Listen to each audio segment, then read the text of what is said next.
Spring 1945, across 1,000 prisoner-of-war camps scattered through the American heartland, the same ritual unfolded each morning: roll call, breakfast, work assignments.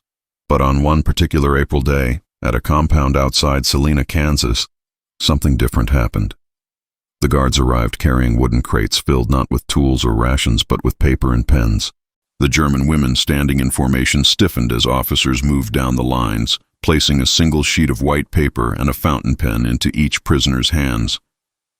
The items felt strange, almost sacred: smooth paper that had not been rationed, pens with real ink that flowed without scratching.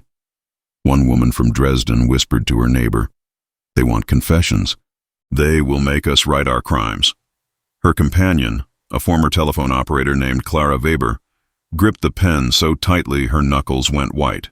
She had seen interrogation rooms in the final chaotic weeks of the Reich's collapse. She had heard stories of forced statements, signatures extracted under threat, documents used to condemn entire families. The paper in her hand felt less like a gift and more like a trap waiting to close. An American lieutenant stepped forward, his boots crunching on the gravel of the compound yard. Through a translator, a middle-aged woman from Wisconsin who spoke careful German, he announced, "You will write letters to your families. The Red Cross will deliver them. Write whatever you wish. No one will read them except those you address." The words hung in the air like smoke. Write whatever you wish. The women exchanged glances, searching each other's faces for understanding. This had to be a trick. No captor handed prisoners paper and promised privacy. No enemy offered connection to home without conditions. But the lieutenant was already walking away, and the translator was explaining the process. Address lines, length limits, the International Red Cross postal system. Her voice was matter-of-fact, almost bored, as if this were the most ordinary thing in the world. Klara stared at the blank sheet in her hands and felt her throat tighten. If this was real, if she could truly send word to her mother in Hamburg, then she would have to write the impossible. She would have to explain that she was alive, that she was safe, that the enemy was feeding her 3 meals a day while her mother scraped by on ration cards that bought less each week. How do you write such a letter? How do you tell your family that captivity has made you healthier than freedom ever did? Klara Weber was 28 years old, though the last 3 years of war had aged her in ways that had nothing to do with time. She had worked as a telephone switchboard operator for the Wehrmacht Communication Corps in France, routing calls between command posts, listening to voices that grew more desperate as the Allied advance pushed deeper into occupied territory. When the collapse came in March 1945, she had been swept up with hundreds of other auxiliaries, women in gray-green uniforms who had never fired a weapon, but had served the military machine nonetheless. They were sorted, documented, tagged with numbers, and shipped across an ocean to a country that existed in her mind only as enemy propaganda, a land of gangsters and racial chaos, of cities built on greed and violence. The reality of Kansas had shattered those images in ways she still struggled to process. Endless flat horizons, wheat fields stretching to meet impossible skies, small towns where churches and schools stood intact, untouched by bombs, surrounded by houses with painted shutters and gardens blooming with flowers. No one had eaten out of desperation. The camp itself was orderly to the point of unsettling. Barracks arranged in neat rows, latrines that were cleaned daily, a mess hall that served oatmeal, bread, sometimes eggs. The portions were not generous, but they were consistent. No one went hungry. No one fought over scraps.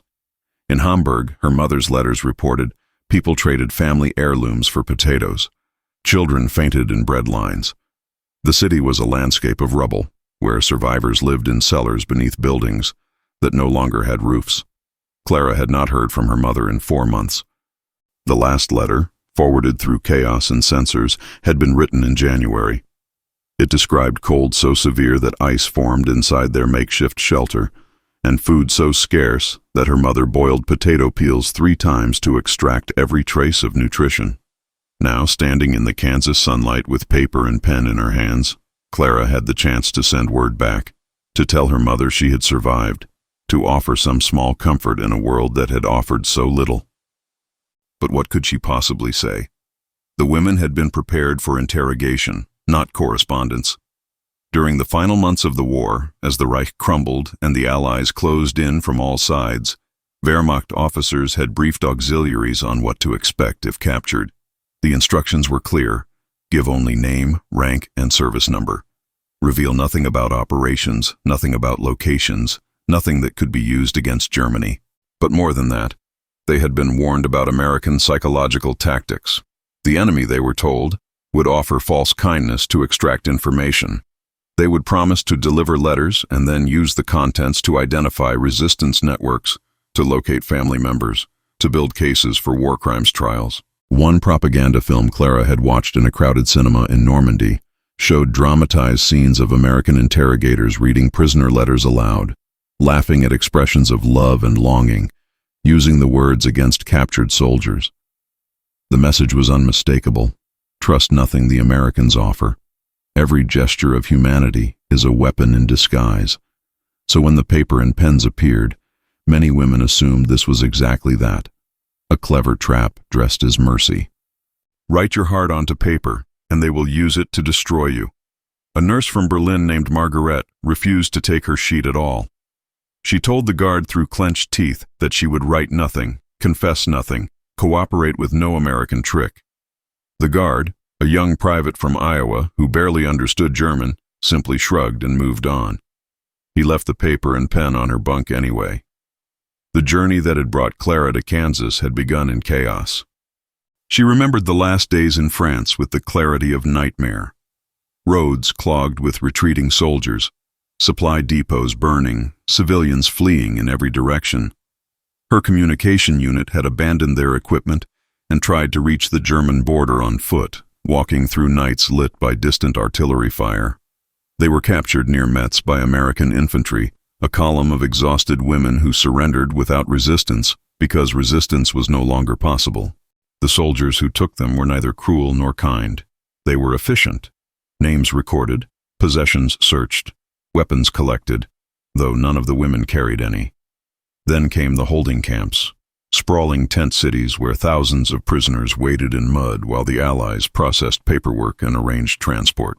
Klara spent 2 weeks in one such camp, sleeping on the ground, eating from tin bowls, watching German soldiers, some still teenagers, sit in stunned silence as the war they had believed in dissolved around them. The Atlantic crossing had been worse than the capture.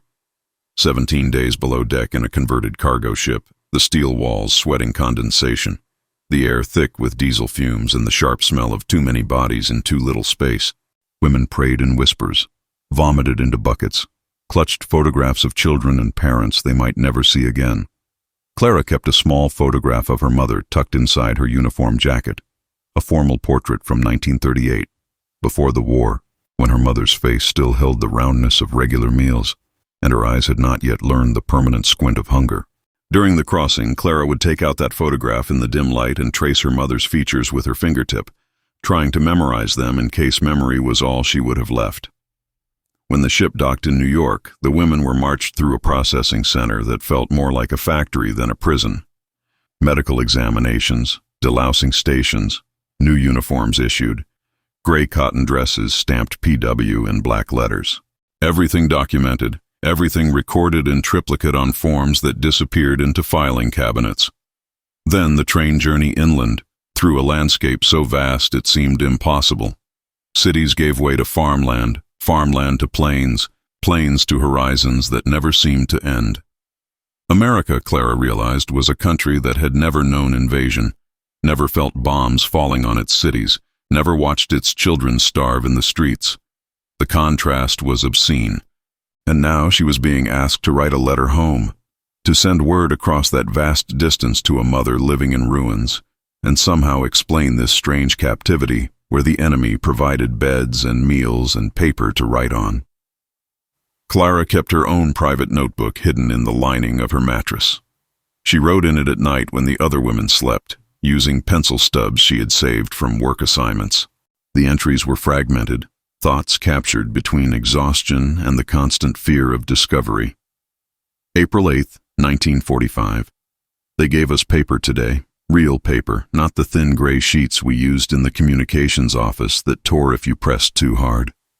This paper is white, smooth, almost luxurious, and pens with ink that flows. I held them in my hands and did not know whether to laugh or weep. For 3 years I routed calls for officers who sent men to die. I listened to voices plan attacks, coordinate retreats, order executions. I was part of the machine, even if I never pulled a trigger. And now the enemy hands me paper and tells me to write to my mother. What do I say?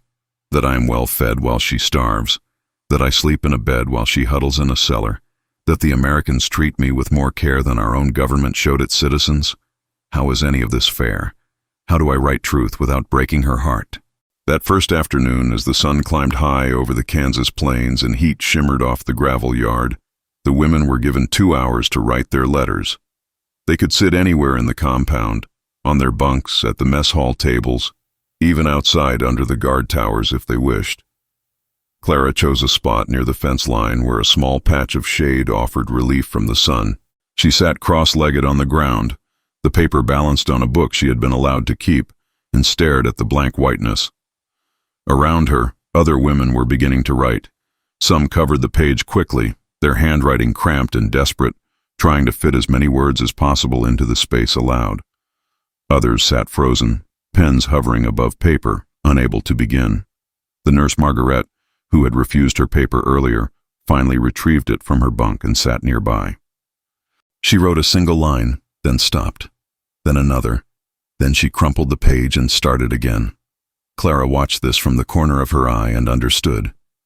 Every word was a small betrayal, of expectations, of propaganda, of everything they had been taught to believe. Klara touched the pen to paper and began. "Dearest Mama." The words came slowly at first, each sentence requiring careful consideration. "Dearest Mama, I am alive. I am in America, in a place called Kansas. I am not injured. I am not harmed. Please do not worry." She stopped. Read what she had written. The words felt inadequate, too simple to carry the weight of 4 months of silence. But what else could she say? How could she compress everything? The capture, the ocean crossing, the strange reality of captivity, into a single sheet of paper. She continued, her handwriting growing smaller as she tried to fit more. "We are in a camp with other women. There are many of us here. The Americans have given us places to sleep and food to eat. I know this must sound strange. I know you have heard terrible things about American camps, but I must tell you the truth as I have lived it. They do not beat us. They do not starve us. Each morning we receive oatmeal and bread. At midday there is soup or stew. In the evening more bread and sometimes meat. I have gained weight, Mama. My hands no longer shake from hunger." She paused again, reading those last sentences with something close to shame. How would her mother receive these words? Would she feel relief that her daughter was safe, or would she feel the bitter irony that captivity had become sustenance? "I think of you every day. I imagine you in the cellar of our building, wrapped in the old quilt grandmother made, reading by candlelight. I pray that you have enough to eat, that the cold is not too severe, that you are not alone. I wish I could send you food, but they do not allow packages, only letters." Her pen hovered over the paper.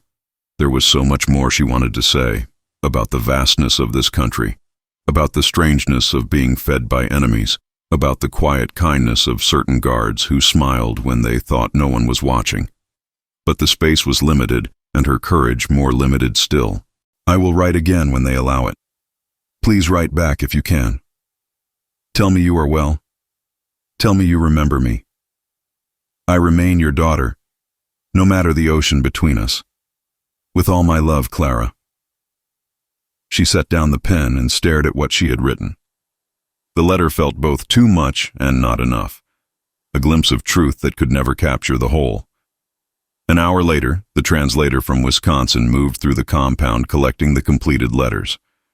She carried a large canvas sack and checked each envelope against a roster on her clipboard. "Address must be complete," she reminded the women in careful German. "Street, city, postal district if you know it. The Red Cross will try to deliver them, but if the address is unclear or if the area is now occupied by Soviet forces, they may not reach their destination." Soviet forces. The word sent a chill through the assembled women. Germany had been divided by the victors, carved into zones of occupation. Letters sent to the eastern regions, to Berlin, Dresden, cities now under Soviet control, might never arrive at all. Klara's mother was in Hamburg, in the British zone. There was a chance, not certainty, but a chance. She watched as the translator placed her letter into the sack along with dozens of others. The woman handled each envelope with professional care, as if they were documents of importance rather than desperate scraps of communication from defeated enemies. "How long?" one woman asked. "How long until they arrive?" The translator considered. "If the postal systems are functioning and the Red Cross can make their deliveries, perhaps 6 weeks, perhaps longer. The infrastructure in Germany is damaged." Damaged. Such a mild word for the destruction they all knew awaited. But the translator's tone was not cruel. She stated facts without pleasure, without condemnation. After she left with the bag of letters, Margaret, the nurse, sat down beside Klara on the ground. Her face was drawn, her eyes red from crying she had tried to hide. "I wrote to my sister," she said quietly. "I do not even know if she is alive. Our neighborhood was bombed in February, but I wrote anyway because what else can I do?" Klara nodded. What else could any of them do but reach across the distance and hope their words found their targets? The days after sending the letters were strange. The women moved through their routines, roll call, work details in the camp laundry or kitchen, meals in the mess hall. But something had shifted. They had sent pieces of themselves out into the world, and now they waited to see if anything would come back. Some women became obsessed with mail call, the daily ritual when the camp postal clerk would stand in the yard and read names from arriving letters. Those early weeks, there were no responses. The letters sent from Kansas had not yet had time to reach Germany, much less generate replies. But occasionally, letters arrived from other sources, from German families who had been searching for missing daughters and had somehow gotten word to the Red Cross, or from German prisoners in other camps who had heard through the network that someone they knew was at Salina. Each name called out was met with a sharp intake of breath from dozens of women hoping to hear their own. Those who received letters would retreat to quiet corners to read, their faces cycling through emotions too complex to name. Joy at contact, grief at news of loss, confusion at descriptions of conditions at home that seemed impossible to endure. Klara received nothing for 6 weeks. She told herself this was expected, that postal systems took time, that her mother might not even know where to send a reply. But the waiting hollowed her out in ways the captivity itself had not. To fill the days, the women worked. The Geneva Convention required that prisoners of war be given meaningful activity, and the camp administrators assigned them to various labor details based on their skills and the camp's needs. Klara, with her communications background, was assigned to the camp administrative office. She sorted files, organized records, helped translate documents from German to English when needed. The work was clerical, quiet, and gave her access to something she had not expected. A glimpse into how the American military operated. The office where she worked was orderly almost to the point of obsession. Every document filed in its proper place, every form completed in triplicate, every prisoner's record maintained with meticulous care. The sergeant who supervised her, a man named Patterson from Pennsylvania, treated paperwork with the same seriousness some soldiers treated weapons. One afternoon, while filing correspondence, Klara came across the Red Cross postal logs, thick ledgers that tracked every letter sent from the camp and every letter received. She saw her own name listed, Weber, Klara. Letter dispatched 8 April 1945. Destination, Hamburg, British occupation zone. Status, in transit, in transit. 2 words that meant her letter was somewhere between Kansas and Hamburg, passing through postal channels she could only imagine, carried by people she would never meet, crossing an ocean on faith that systems designed during peace could still function in the aftermath of total war. She also saw numbers that staggered her. In the past month alone, this single camp had processed over 800 letters from German prisoners to families in Europe, and had received nearly 200 replies. Across all the American POW camps, and there were over 500 of them scattered across the continent, tens of thousands of letters were moving through this same system every month. It was logistics on a scale she had only seen in military operations. Except this time, the logistics served connection rather than destruction. Diary entry. April 29th, 1945. Hitler is dead. We heard the news today. Some women wept, others stared in silence. A few seemed almost relieved, as if his death finally gave them permission to stop believing in something that had stopped being real months ago. I felt numb. What does it matter now? The war is over, or ending, or collapsing, depending on which report you believe. Germany exists only in fragments. And I sit in Kansas filing papers for the American Army, part of a system that tracks letters from prisoners to families, as if this were the most important work in the world. Perhaps it is. Perhaps in the wreckage of everything, the ability to tell someone you are alive is the only victory that matters. But I have not heard from Mama. 6 weeks since I wrote. No reply. I check the mail log every day, running my finger down the columns of names, looking for mine. It is never there. On May 12th, 53 days after she had sent her letter, Klara's name was called at mail call. She almost didn't hear it. She had stopped attending the daily ritual, unable to bear the disappointment of hearing other names but never her own. But that afternoon, Margaret came running to the laundry where Klara was working and grabbed her arm. "They called your name," she said breathlessly. "Mail call. There's a letter." Klara's hands, wet from washing, began to shake. She dried them on her dress and walked across the compound to where the postal clerk still stood with his remaining envelopes. He handed her a thin envelope, the paper soft from handling, the address written in handwriting she recognized instantly. Her mother's neat, careful script. She carried the letter back to her bunk, sat on the edge of the mattress, and held it for a long moment before opening it.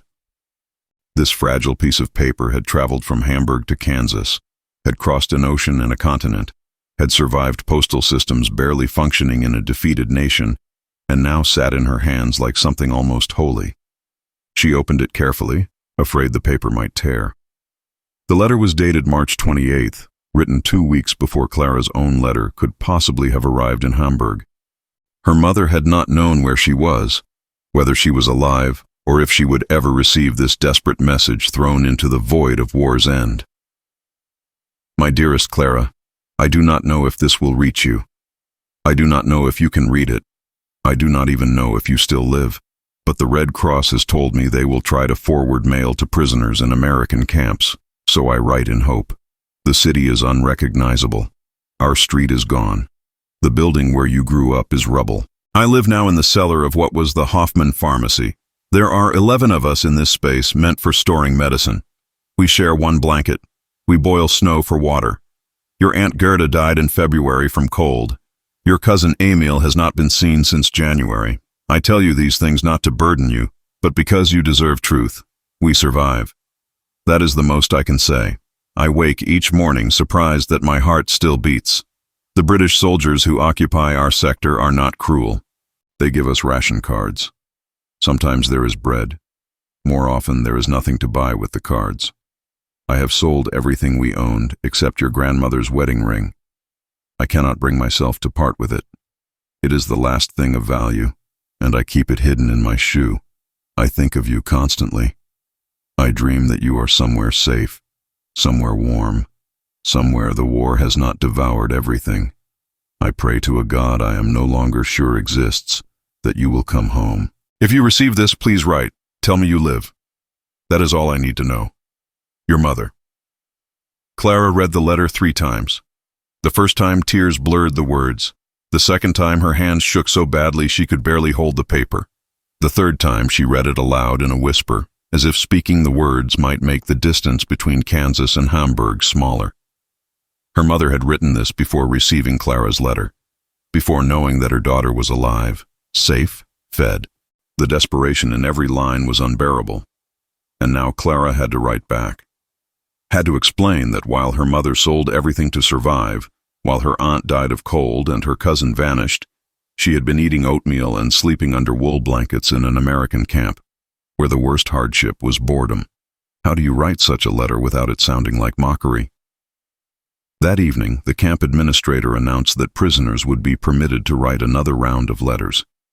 The Red Cross postal system was functioning better than expected, he explained through the translator, and they were encouraging regular correspondence. Klara sat at the mess hall table with fresh paper and a pen that still felt like a luxury. Around her, other women who had received letters were also writing replies, their faces reflecting the same complicated emotions: relief, guilt, grief, hope tangled together in ways that made simple words impossible. She began carefully. "Dearest Mama, your letter reached me today. I wept when I read it. I wept because you are alive.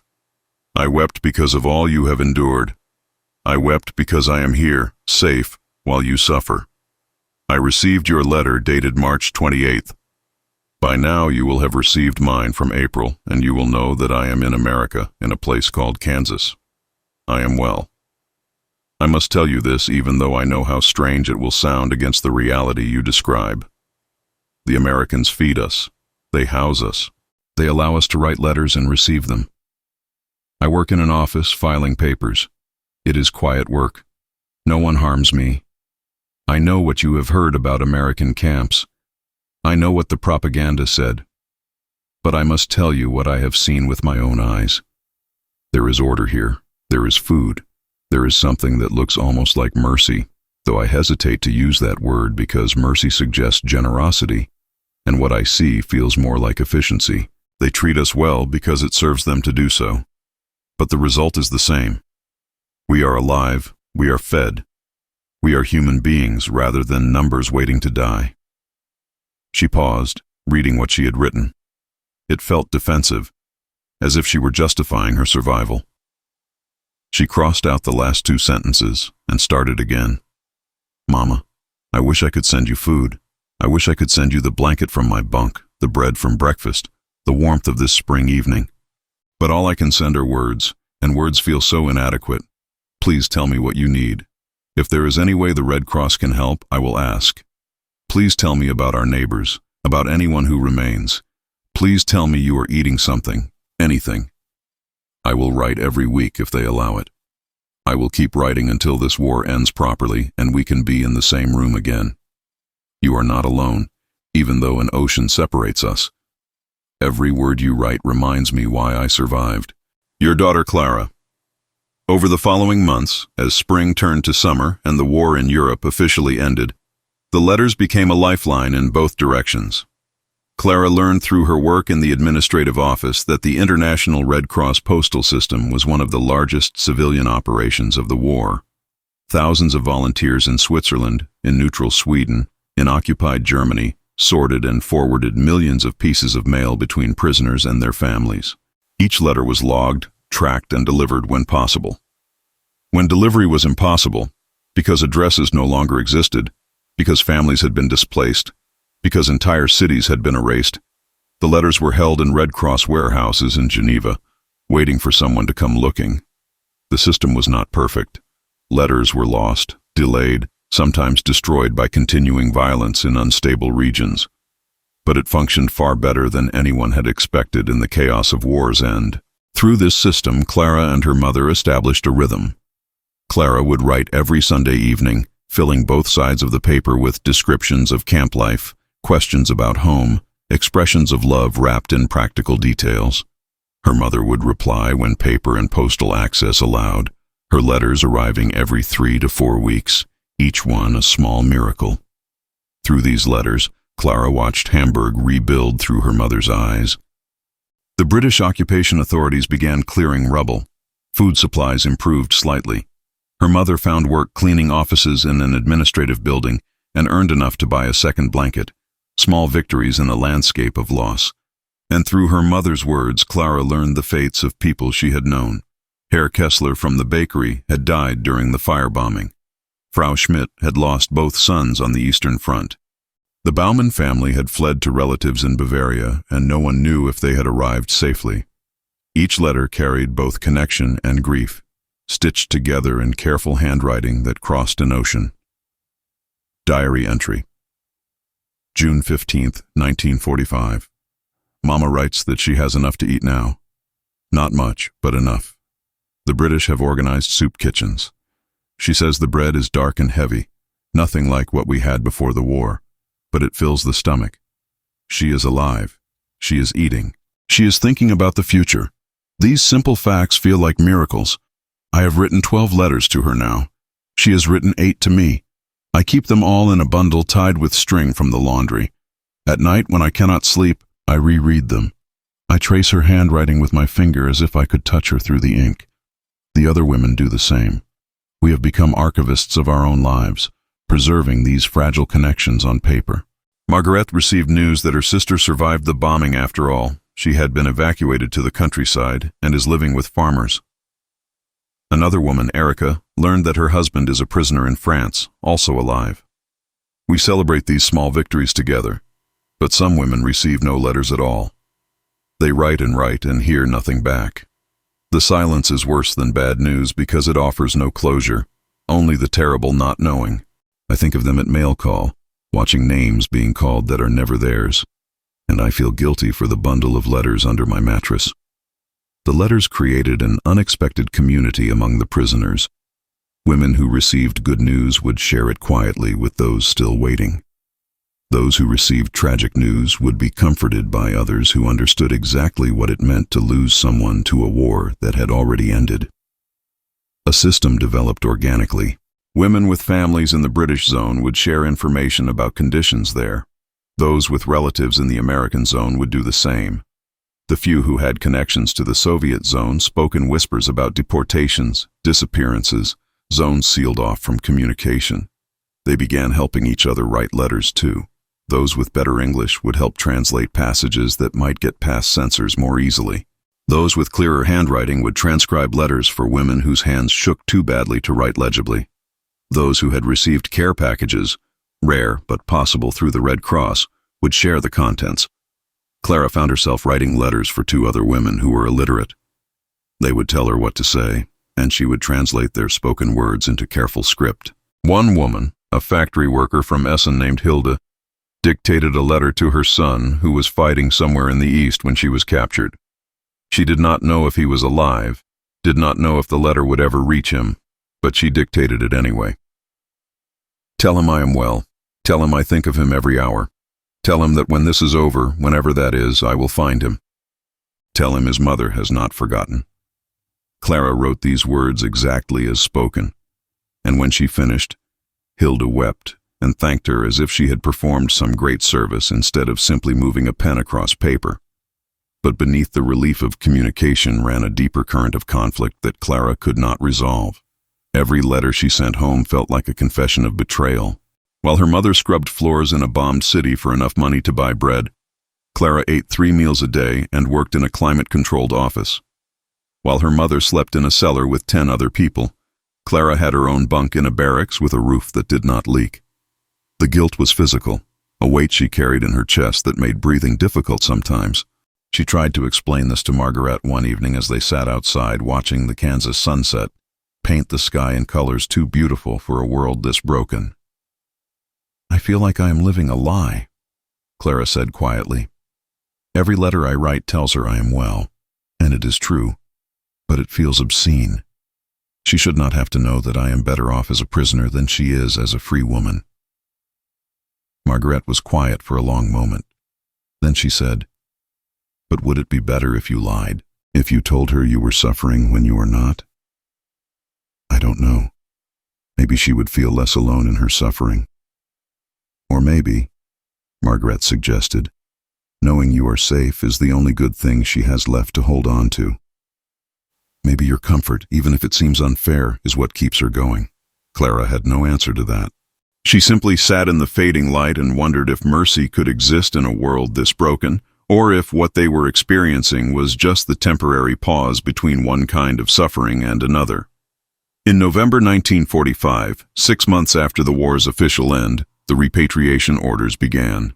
The camp commander gathered all prisoners in the main yard and announced through the translator that they would begin returning to Germany in groups over the coming months. Priority would be given to those with verified family addresses in stable zones. The process would be orderly, documented, conducted under Red Cross supervision. The announcement should have been cause for celebration. Home, family, freedom. But the yard remained eerily quiet. Klara looked around at the faces of women she had lived alongside for 8 months and saw her own complicated emotions reflected back. Yes, they wanted to go home, but home was not the place they had left. Home was ruins and occupation and rationing and the slow work of rebuilding a nation that had destroyed itself. And for some women, those whose families had been in the eastern regions now under Soviet control, home might not be accessible at all. Klara's name appeared on the January transport list. She would leave in 6 weeks, travel by train to New York, board a ship to Bremen, and from there make her way to Hamburg, however transport could be arranged. She wrote to her mother immediately, telling her the news. Her mother's reply arrived 3 weeks later, and for the first time in their correspondence, Klara heard something like joy in the words. "You are coming home. I can barely write through my tears. I have cleared a space for you in our corner of the cellar. It is not much, but it is yours. I have saved a blanket. I have been hoarding my ration cards to prepare a meal for your arrival, though I do not yet know what I will be able to buy. It does not matter. You will be here. That is everything. Come home, my daughter. Come home." Reading those words, Klara felt her throat tighten. Her mother was preparing for her return with the same care she had once prepared birthday celebrations and Christmas dinners. Except now the celebration would be held in a cellar, with rations saved from near starvation, in a city that barely existed. Her final weeks in Kansas passed in a blur of preparation and goodbye. The women being repatriated were given new clothing. Not much, but enough for the journey. Sturdy shoes, wool coats, simple dresses without the PW markings. They were also given Red Cross travel documents, official papers identifying them as repatriated prisoners of war entitled to assistance and transport. On her last evening, Klara sat in the administrative office finishing her final task, filing the letters she had helped translate over the past months. Sergeant Patterson, who had supervised her work, came in carrying a small box. "For the journey," he said in his careful German, "from the Red Cross." Inside was a care package, soap, a comb, chocolate bars, cigarettes for trading, and a small leather notebook. She stared at these items, overwhelmed by their simplicity and their value. "Thank you," she managed to say. He nodded. "You did good work here, Weber. You helped a lot of people stay connected to their families. That matters."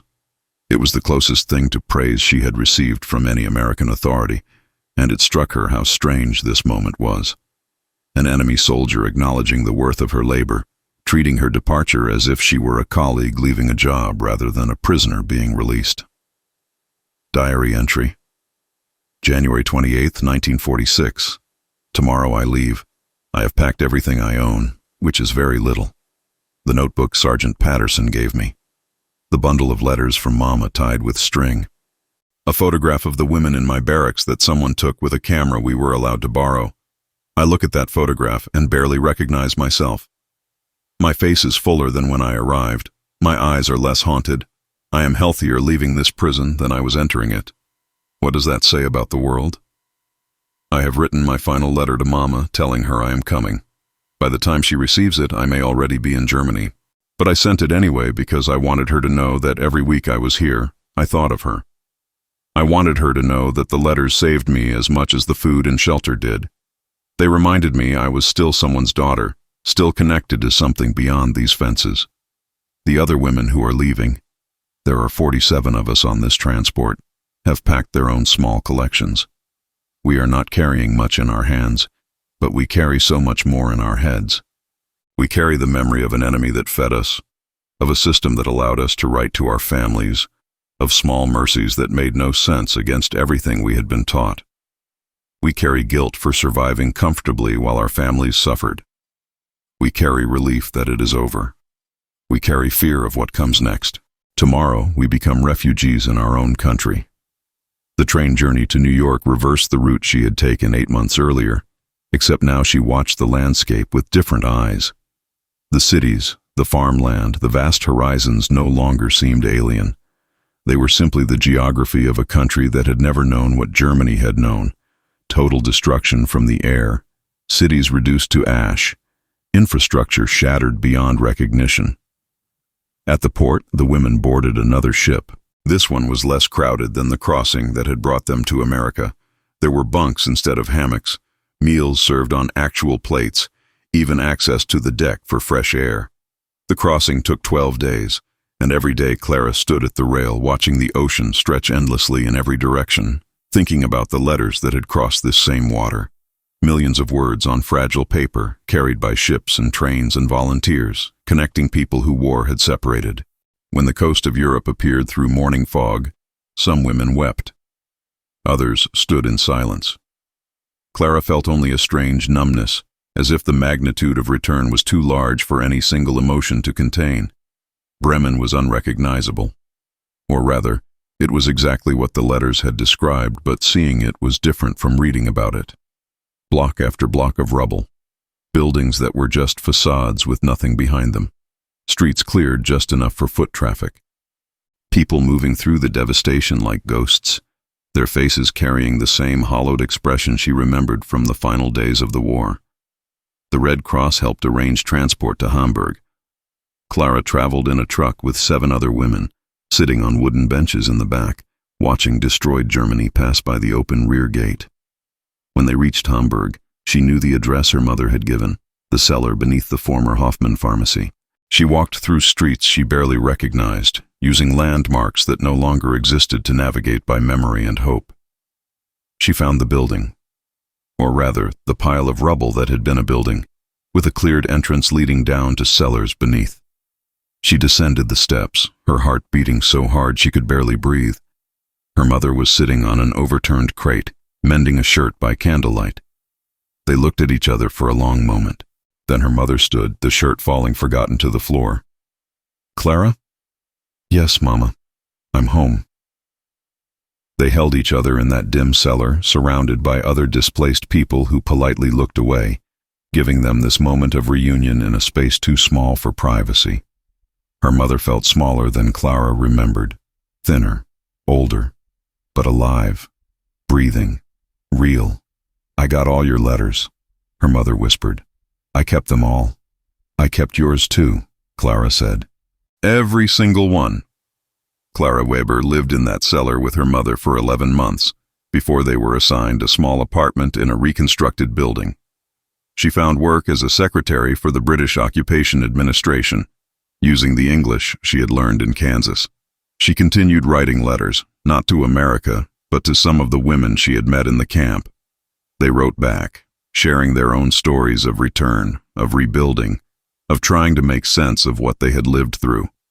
In 1950, she married a British civil servant and moved to London. Before she left Germany, she donated her collection of wartime letters, both the ones she had received from her mother and the ones her mother had received from her, to a historical archive in Hamburg.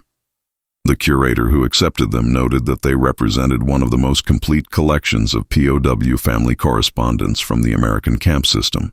Klara told him they represented something more than that.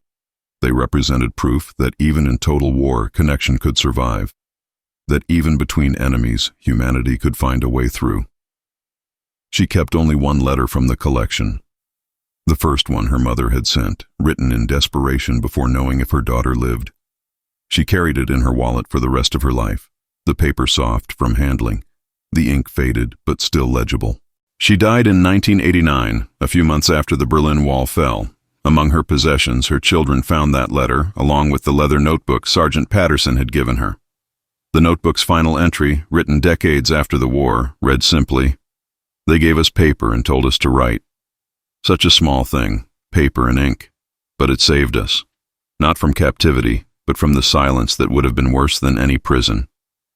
We rode our way across an ocean, across a war, across the space between who we had been and who we were becoming. Every word was a thread, and together those threads became a rope we could climb out of the darkness. I am grateful. I remain grateful. Not for the war, never for the war, but for the letters that proved we were still human, still daughters and mothers and sisters, still connected even when the world told us we were only enemies." The International Red Cross estimates that during World War II, it facilitated the delivery of over 120 million letters between prisoners of war and their families. Each letter represented someone reaching across violence toward love, across separation toward connection, across despair toward the fragile hope that words might bridge what weapons had torn apart. The system was not perfect. Millions of letters never arrived. Millions more arrived too late, addressed to people who had not survived. But for those letters that did make the journey, carried by volunteers, sorted in warehouses, delivered by postal workers who believed their task mattered, they became proof that even in humanity's darkest chapter, the desire to say, "I am alive, I am thinking of you," could not be entirely destroyed. It began with paper and a pen, placed in the hands of women who had been told they were enemies, who discovered they were still daughters. And it changed everything.